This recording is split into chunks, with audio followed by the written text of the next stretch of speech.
Hey, this is Cone McCaslin from Sum 41, and you're listening to the Johnny and Shaner Punk Rock Dadcast.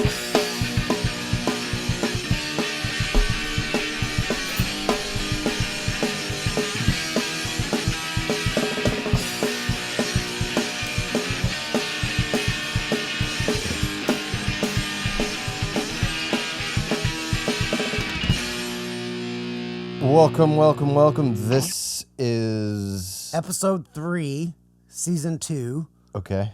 For Thursday, January 4th, 2024. Oh man, you're sober tonight. I know. Well, after an hour of setting up, it kind of sobered me up. Fuck, just take over. We have the usual suspects. I'm Johnny Zero, and Shaner McCauley interrupts us from Oshawa, Ontario. Welcome to the Punk Rock Dadcast. We are not exclusive to dads, moms, or those who can or cannot procreate. We're just two dads who love punk. We're here to talk about punk, local, unlocal, old, new, large, and small. No rules, no holds barred. Being a punk show, listener discretion is fucking advised. Thank you for wasting your time with us. Thank you to Threads of Thank you to Threads of Society for our merch. Email us at punkrockdadcast.com. We may or may not get back to you, but I always will. Tonight we're playing opposites. Did you mention the punkrockdadcast.com part? I did. Okay. I was looking at my notes. All right. I was looking at my notes. Tonight we want to welcome Jeremy David Rhodes, currently from Ohio, USA, I might add. Welcome. How's it going, buddy? Sorry for the long delay, Johnny. Oh, don't you fucking point your finger at me. It's my whole hand. Meet Jeremy. Also, Will over here is our in-house bartender. How's it going, man? He's a invisible silent partner. Yeah, he in the background. Invisible, but not silent. At this point, Johnny and Shaner were having technical difficulties with Jeremy's Zoom audio. Here's a sample of some of Jeremy's original work while we wait for our hosts to get their shit together. So, stand by. Fuck it, I don't know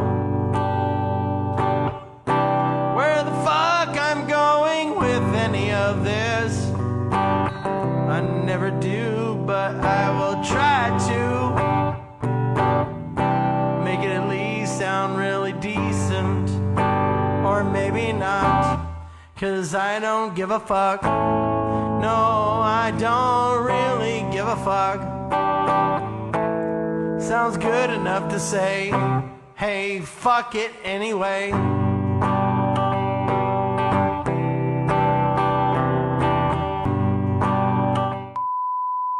And here we go. I haven't been to Canada in years.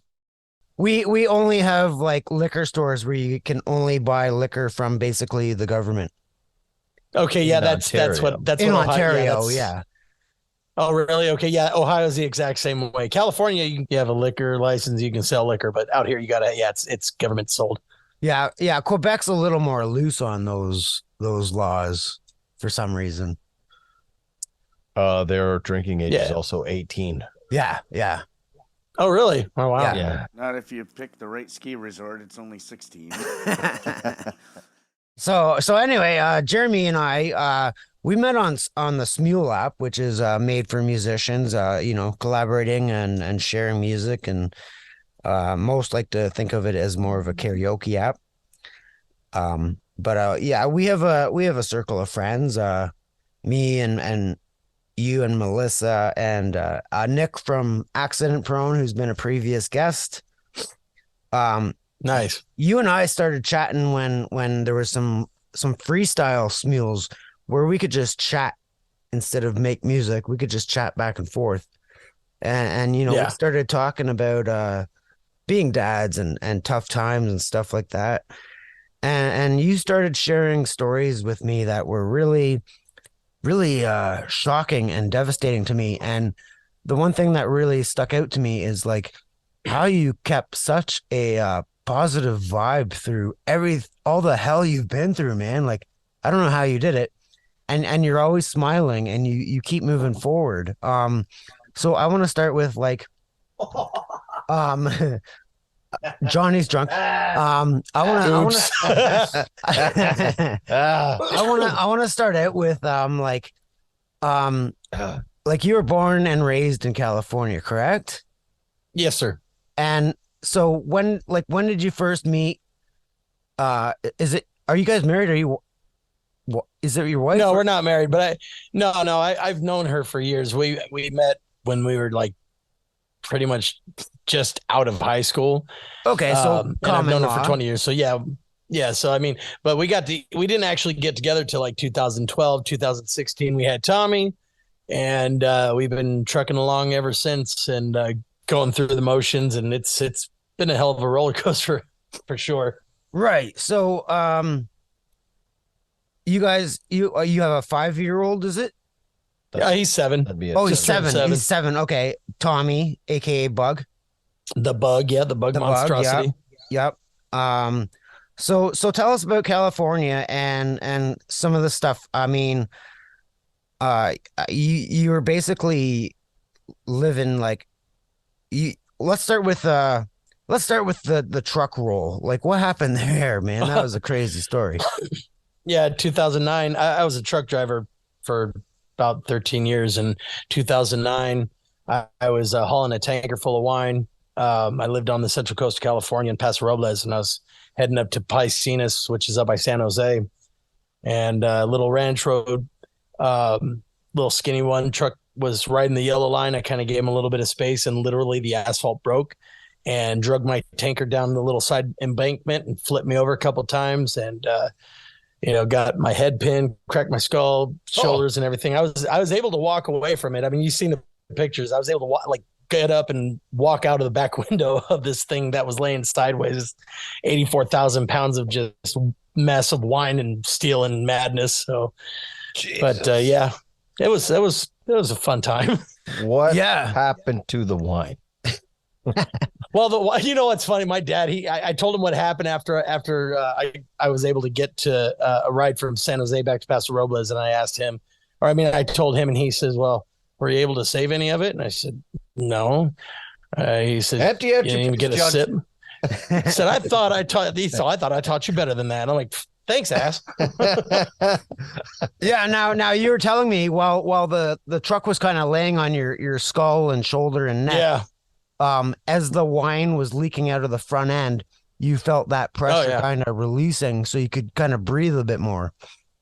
Yeah, well, I mean, the front compartment, because the tanker was split, got 3,200 gallons a piece in each side, and the front compartment blew out and was blasting me in the back of the head, basically through the back window. Yeah, and so I was choking on wine, and my head was pinned underneath the cab, partially because I was hanging half out the driver's side window. Do you mean the cab stove? What's that? The cab stove? Nice. Yeah, no, it was, but it was red wine. I don't remember what it was, honestly. It was EMT showed up and emergency vehicles, and about 5 people asked me, I smell alcohol. You've been drinking, and after that, and I said, no, motherfucker, I've been marinating. So. If I were a cannibal, that'd be a decent grip there. You're walking away purple. Yeah, no, literally, I looked like a plum walking down the highway. It was terrible. What a silly question. Have you been drinking while you're soaked in wine? Speaking of terrible stains, yeah, Shane is residing on our Stains Lounge over there. He's on the Shays Lounge, which I call Shane's Lounge. And then he fucking spilled some beer on it. Then it was the Stains Lounge. But our resident in-house bartender and carpet cleaner got most of those stains out yesterday, so we can't call it the Stains Lounge anymore. Now it's just a Shays Lounge. Yeah. Nice. Yeah. So, we've been talking too about money struggles and the shit you've been through. Right. You lived in Tent City? Yeah, partially that, and up at the South Hills. This is in Glendora, San Gabriel Valley, California. Was this while you had Tommy, or before? Yeah, but Tommy, okay. So we bounced around a few places after we lost our home, shortly after Tommy was born. And there was a lady who hated me, but was okay with Winsoft and my son. So, and she was only charging them like $300 a month for rent. And I said, you know what? I will figure something out. You guys go do that, stay with her.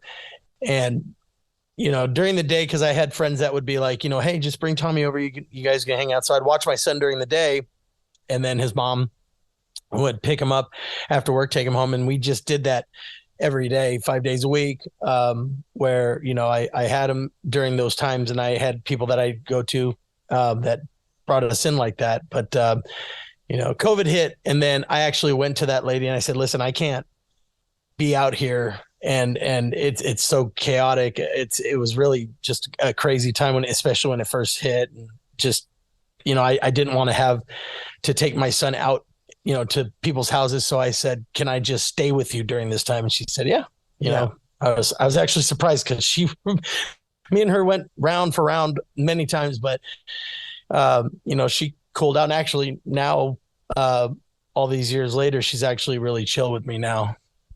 Well, that's good. How long were you in like Tent City for? And I mean, a little over 2 years, about 2.5 years. Holy shit! That's through all those Ohio winters and everything, eh?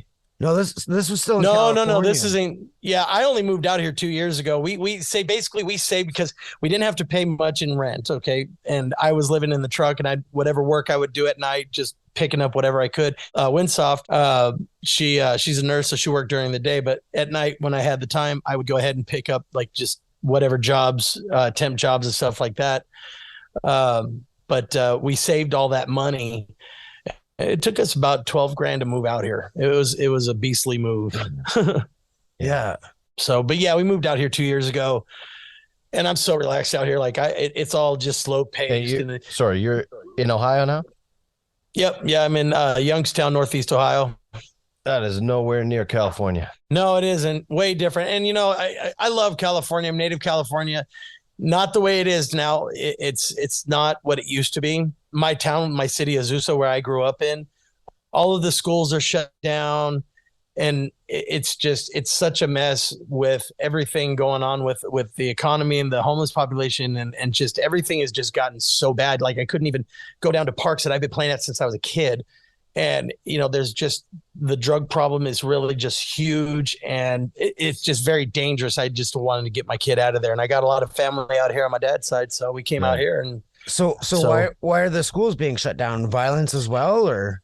No, you know what? COVID hit, and they, nobody was doing anything. Nobody was, like schools were doing everything on basically Zoom and other avenues online. And it just basically they took like all the high schools, the two high schools. They got rid of one high school. All the junior highs basically are condensed in this one high school, which it's really cramped. And then half of it is on Zoom, where the classes are, the classes are on Zoom. So and then Azusa High is the only one that's actually still up and running. But most of the junior highs are gone. Most of the elementary schools are gone.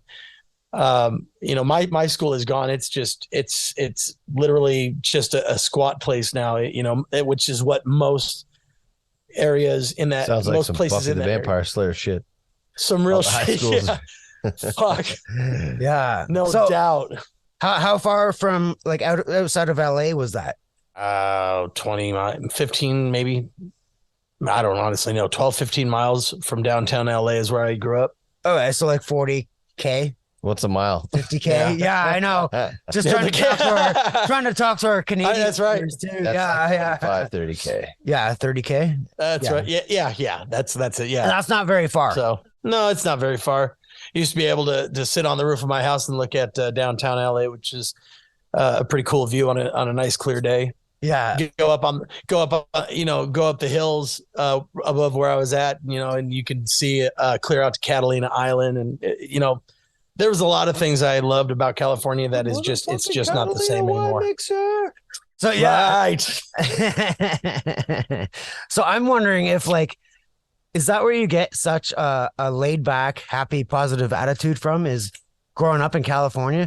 Because here, living up and growing up in Toronto, everything is fucked. I'm fucking stressed out Honestly, every fucking day.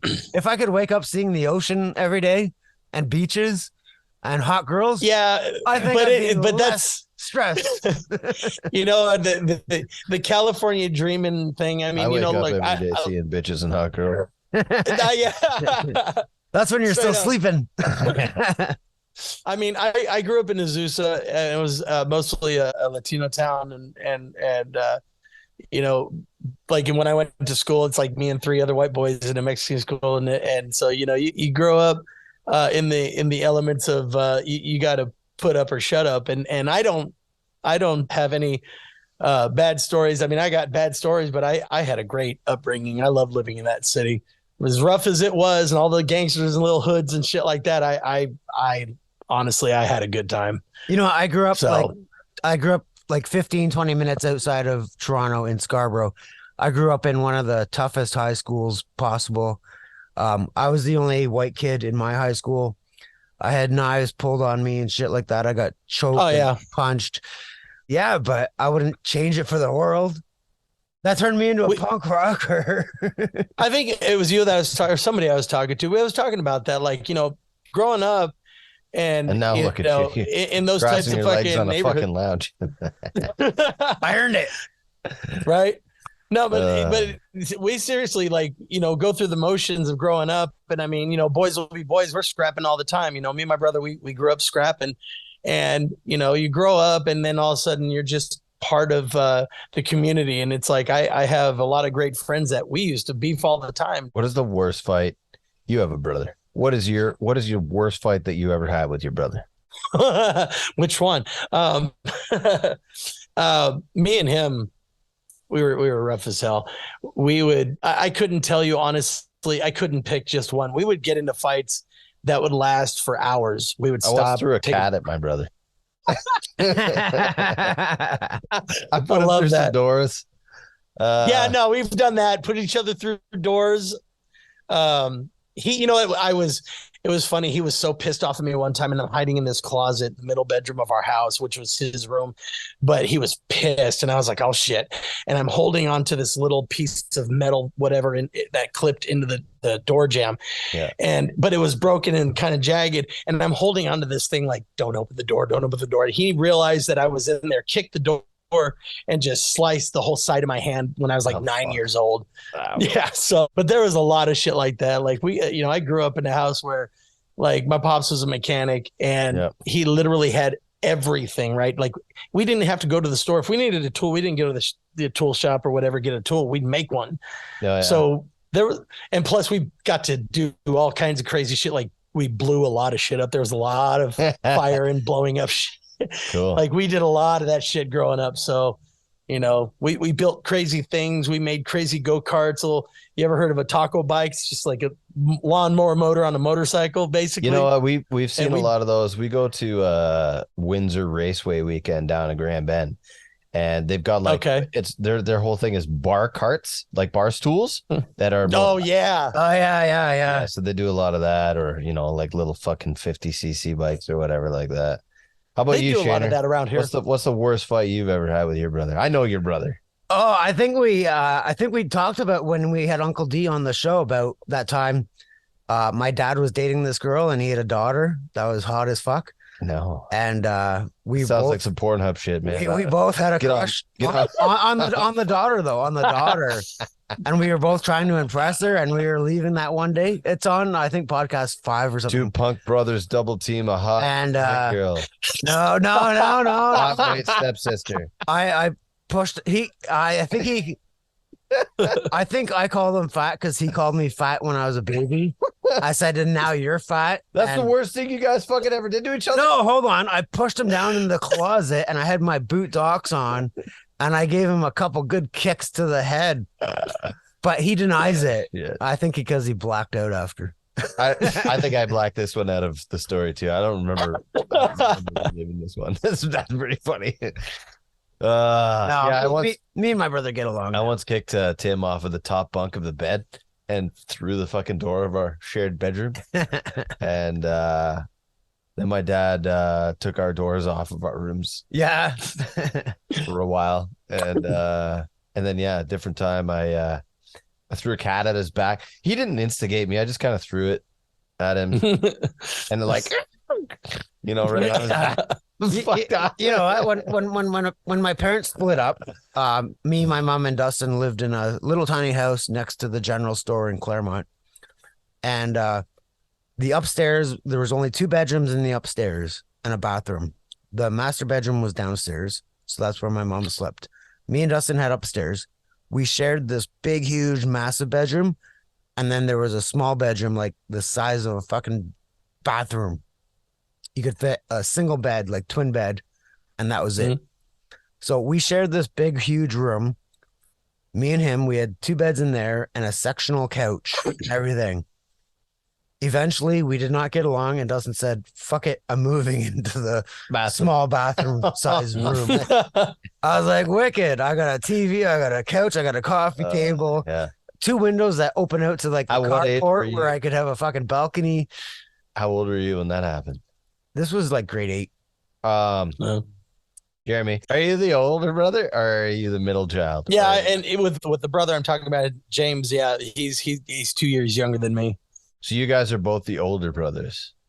No, actually, I have 3 siblings from my dad's previous marriage, and my oldest brother, and he's the oldest one in the family, or at least with the siblings, and he's like, I think he's 60 or 65. So your brother? Mm-hmm. Damn, man. Yeah, my dad was like 50 when he started, with my mom and having me and my brother. So like he was born in 1930. So I had old parents. I had that. I'm 46 or 45. I'm going to be 46. I was going to guess. I have 77 or 78 for your 78. 78. Yeah. Okay. Yep. And I was going to guess too. January 27th. Was almost February. I don't know. I had almost. Yeah. So Will, you have a brother? I do. Robbie and I never got into it though. There's 10 years between us, and so I would fight with our sister, who is only 6 years younger than me, or she would fight with me, I guess, because I was most of the time babysitting. While you ever scratch each other's eyeballs and shit? Nah, but Robbie and Ayla were getting into it one night, and for whatever reason, like I was laying on the couch watching TV, waiting for mom and dad to come home, and Robbie, who was about 5 years old at this time, came over like the scene from a Chucky movie. This stumpy little kid with a pen in his hand, and 2 hands slams it down in like between 2 of my ribs. This is so funny to me because punctures, like sticks Will is like 5'8" at a max, and I just ran into his brother on the weekend in the mall. Who's like 6'4", and he's like fucking 6'10".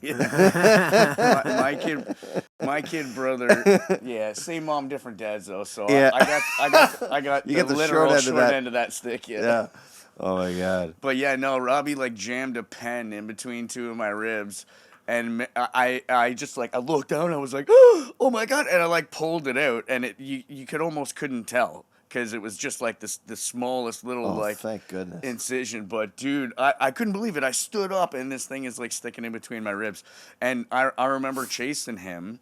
Ayla ran away, and then Rob ran after her, and Ayla went through that back door, the screen door, it swings closed, and it's got that little weird clasp handle on it. Yeah. Just as Robbie was making his way through the doorway, the clasp handle catches him in the front teeth. Bang, knocks him right out, and that's why Rob's got a messed up front tooth now, because they busted it right out of his face. He was only like 5. No shit. Yeah. No shit. So anyways, every were once you in a while, babysitting? Yeah, I was. I've been fired from my own siblings' babysitting jobs too. Because we'd always get into fucking marker fights or some stupid shit. And like I'm ruthless and I'm fucking relentless. And I was never fucking big, but I was crazy. So, they'd be like more or less tied up with karate belts and whatever else. Yeah, luckily we never did any of that. I'm sure somebody would have got hurt real bad. I was like, me and my brother, we're big. We're like my brother's a lot bigger and taller. He's like a couple inches taller. He's like 6'4", 6'5". He's massive. And I'm 6'2". decent sized build, but when we were younger, we were the biggest kids, and people would get really just nervous when we would start getting ready to just start brawling, because we would do that shit. My mom she never even stopped us. She would just tell us to get outside. She'd lock the door. Go outside and say, when you guys are she'd lock the door and say, when you guys are done, then you can knock on the fucking door, but I don't want to see you until you're done. And then afterwards we're just beating ourselves to shit, but yeah. Would she have the bandages ready at least? Oh, my mom didn't give a shit about that, dude. She would just, yeah. She literally would look at it. It's like, well, are you satisfied with yourself? You look real fun. Yeah, okay, Mom. She didn't give a fuck. Yeah. So are you a musician, my friend? Oh no, hold on. Before we move on to the next topic. All right. Whoa. Because we haven't played a song, and we haven't been playing songs lately on our show. Okay. Here's 3 Against Me by NoFX. Bloody nose, as often as people stub toes. I got a fat lip every other week. Learn to breathe on the wrong end of a sleeping bag. Forced to read the Bible, super glued to my hand. It's not called abuse, it's called sibling rivalry, and it's always 3 against me. 3 against me. No one calls it hate when it's your brothers. It's called tough love and accepted by the neighbors. It's not called a hate crime, it's just what my brothers did to pass the time. The beatings never stopped, then I realized there was no place to run, nowhere to hide. I'll never forget my 13th birthday. It was the first time I considered suicide. It's not called abuse, it's called sibling rivalry, and it's always 3 against me. 3 against me. No one calls it hate when it's your brothers. A closed door and a blind eye from my parents. It's not called a hate crime, it's just what my brothers did to kill. Then my mother left an envelope on the bed with a one-way ticket and a note that said, there's no room in my house for a queer, and you're never welcome back here. A year later, when my father had died, he's looking too weary online, said he was a loving husband and a father to 3. He tried to change my history. Did he think that he could just erase me? You can't erase me. You can't erase me. And that was 3 Against Me by NoFX. And we're back. I love it. So are you a musician? Yeah. I've been playing since I was in 4th grade. Started playing saxophone. Got a bass when I was 15. When I was 16, got into my first band, and that's when I learned how to play drums, guitar, and I literally play like all kinds of shit, like bicycle horns, and Yeah. like I Whatever you can get play your the hands harmonica. on. So Yeah, I think I've seen you on the harmonica too. yeah, no, I play a bit of the harmonica. I just started, I don't know, it was a couple 2-3 years ago. A friend of mine, we were sitting there jamming, and we're playing a harmonica. He was playing a harmonica, and I was like, I you know used to what? have a girlfriend named Monica. She was a whore, so now we call her Harmonica. Harmonica, nice. But yeah, no, I never play all had kinds a of girlfriend. Yeah. But yeah, no, I've been playing for years. Yeah, are you in a punk band now?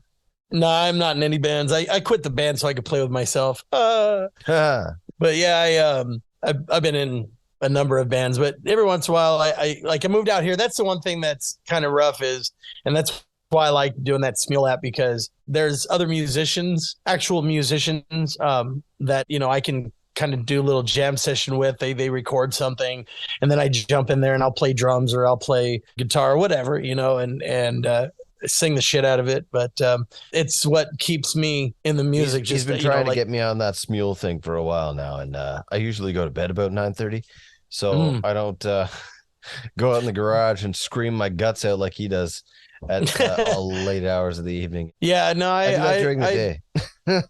Well, right now, because I had a stroke in July, so it's like I've been home a lot. Oh, that's terrible, man. I had a stroke this morning. It's been a long time for you.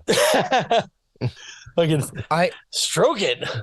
I just heard a little bit of the last conversation about screaming in the garage or something like that. No, hold on though. Jeremy, last night I recorded those 2 REM songs with you. Oh, okay. I was doing Everybody Hurts. And it was like 4 a.m. and my wife comes. Oh, what time is it for you there right now? It's not that different. It's same as you. I'm on Eastern. Yeah, I'm on Eastern. So she came down at 4 a.m. just as I wrapped up Everybody Hurts with you. and she comes down and she's like, would you stop making music production down in your garage and stop using that fake voice of yours? I'm like, what the fuck? I'm like, are you kidding me? Like, it's not a fake, but I can't, if I tried to make a pop sounding voice or whatever vocals, I couldn't if I tried. I'm just raspy, like, I can't hit, like, it's just how I am. Anyway, I stopped after that. And then I took out a cold slice of leftover pizza, went up to bed and listened to that song again. You kind of sound like my son. He'll do that shit. You're living the romantic life. Yeah. Love it. No. You ever get on SMULE, buddy? You can do group recording. You could. Yeah, people open songs and then you just jump on and fill in How the much blanks is or this do whatever. I think it's like $100 a year. $100. No. Is that how much it is for you? In Canada, yeah. It's probably $60 Wow. for you, but guess what? There's an exchange rate. No, it's like I know, right? But yeah, it's not too expensive. I pay $30 a month, so I'm sorry, $30. Sorry, no, $30 a year. Sorry, my bad. I used to go to Ontario a lot in Calgary and sometimes Vancouver, and it was awesome because when I was driving truck, I'd go up, and I actually stayed in London for several months, and it was nice because I'd go up there and the exchange rate, I'd literally drop like a $20 bill at a Tim Hortons or Timmy's, or Flying J or something. Yeah. And I literally would drop a $20 bill and get like $70 back Canadian. I'm like, I'm gonna have fun up here. I got in so much trouble up there. I don't know. That is so many years ago. The company was out of Ayr, and one of the drivers was lived in London. Yeah. And so I used to just, he gave me a key, like literally I barely met the guy. He was a driver for the company, and he says, yeah, I'm going to be gone all weekend. So if you want to go ahead and, hang out at the house, and I'm like, all right, cool. So I just like several months off and on when I go up there, and I'd just be like, I'd throw $100 on his fucking counter just for letting me stay there and bounce out. Like I had a blast when I was going up there. Truck life. Yeah, that was always my dream, was to do long haul. Really? Yeah. No, seriously. Dude, I had a blast. I ain't gonna lie. It's like, I loved it. I wanted to be in a band and tour North America, but I couldn't be in a band, so I wanted to do long haul. I used to Liberty Line Haul West, which was actually the company I worked for out of LA. How I got started with Liberty was the company I worked for went out of business. And we would be contracted through like Roadshow and Stage Call. And I've been like gone to, through tours. Like I drove around with Elton John's piano in the fucking truck and, through Vegas and like, Godsmack and Destiny's Child. Like so I did a little bit of touring, just not the part of touring that I would have liked to have done. Right. Yeah. We actually had Elton John land at my work, because I work in radio out of the airport in Oshawa. He landed in his helicopter to play a show. What? Yeah. Just so you guys know, we have about the 2-minute warning. We're out of time on the Zoom. I thought we had premium. Yeah, last month. I fucking can't. Oh shit. Okay. Yeah. I renewed our website this year. I just did it. Yeah. We have a website? Yeah. Punkrock. Holy fucking shit.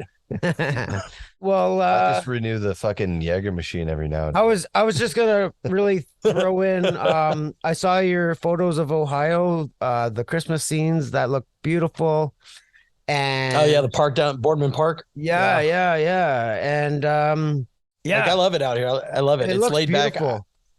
It's just slow paced, man. Like I'm plenty content and comfortable where I'm at. I'm actually in a good place out here. Yeah. Well, welcome to the eastern side of North I was America. in Pittsburgh actually, not a month ago. It's probably Oh, not wow. too far from you. About 45 minutes. Yeah. We were in Pittsburgh. You're only 45 from Pittsburgh? Yep. Oh, that's not too bad. Well, Yeah, you're not that far from Detroit, and we're 5 hours from Detroit. Yeah, I used to live in Windsor, so I would go... Actually, Detroit's about 5 hours. I'm roughly about the same distance as you guys from Detroit and Windsor. Yeah. Oh, Yeah. okay. Yeah. Yeah, I used to live in Windsor and went to high school in Leamington. So that's some good information for all you people trying to steal my credit card. So we can meet up in Windsor for a beer. Oh, yeah. Hey, totally down. Coming over the border. We ran out of time, but we're gonna finish you off in the mic. Okay, very good. Okay. Yeah, we were just saying, I love the Ohio picks in the snow. It looks like you guys are having an awesome time. We were just about to wrap up and play our outro song, but Awesome. we wanted to thank you so much for coming on. It was an honor, and I thank you guys wholeheartedly. Thank you. Appreciate you, brother. For sure. I think after 24 hours, we can do another one. Right. Yeah, there was a few other stories I didn't get to dive into, but we can always save it for another episode. I got plenty of bullshit to tell. we can have some fun with it for sure. Cheers, Awesome. my friend. It was great to meet you. I'd be totally down to even take a ride up and just sit there and actually meet you guys. I'd be totally down for that. Cool, man. That'd be super cool. You always got a place to yeah. crash around here. We'll go for drinks. Yeah, we'll have to line up a show or something and make it worthwhile. Oh, yeah. Yeah, for sure. Oh, that would be awesome, man. I'd have so much fun. I'm just barely getting into the rest of the podcast, and I love what you guys do. I listened to the interview with Sum 41. Shit, Comb. Cool. I can't think. Yes, and I listened to that in its entirety, and I was like, man, you guys, I got some cool shit. I like what you guys are doing, so I support. Huge fan. I love it. Thanks, man. Gotta check out the Ed the Sock show. That one was the best. Ed just ripped these guys for like 2 hours. It was awesome. Do you know who Ed the Sock is? Yeah, and I just barely got into that. Like literally today, I started listening to that, and I was like, I gotta listen to the rest of this. This is fucking awesome. Yeah, because I was wondering if you knew more about the It's okay. insult Keep talking. dog. The what? Keep talking. Do you know who Triumph the Wonder Dog? Triumph. Yeah, I love. Yeah, I know. Tried the Wonder Dog. I joke. I can't. Ed the Sock was supposed to be on Conan O'Brien, but Triumph stepped in and took over his place. Ed the Sock's the original, but Triumph was like all of a sudden a new American ripoff of Ed the Sock. Oh, okay. Yeah, kind of stole his thunder. But we have Ed the Sock on 94.9 The Rock where I work, and I call him all the time. Nice. Yeah. Fucking Nice, drunk nice. from your garage. Yeah, exactly. I have them all on my YouTube channel. Yeah. But yeah, you got to check out that episode. It's a good one too. I will. I'm gonna catch up with all that because I want to be in the know. I will send you the raw episode for this one. Dude, thank you. I appreciate you guys. Thank you. Yeah, thanks so much for joining us tonight. Of course, man. Of course. All Thanks right. for being our guest, pal. Good to meet you. Good to meet you as well, mister. Thank you. Take care. See you soon. Have a good night, man.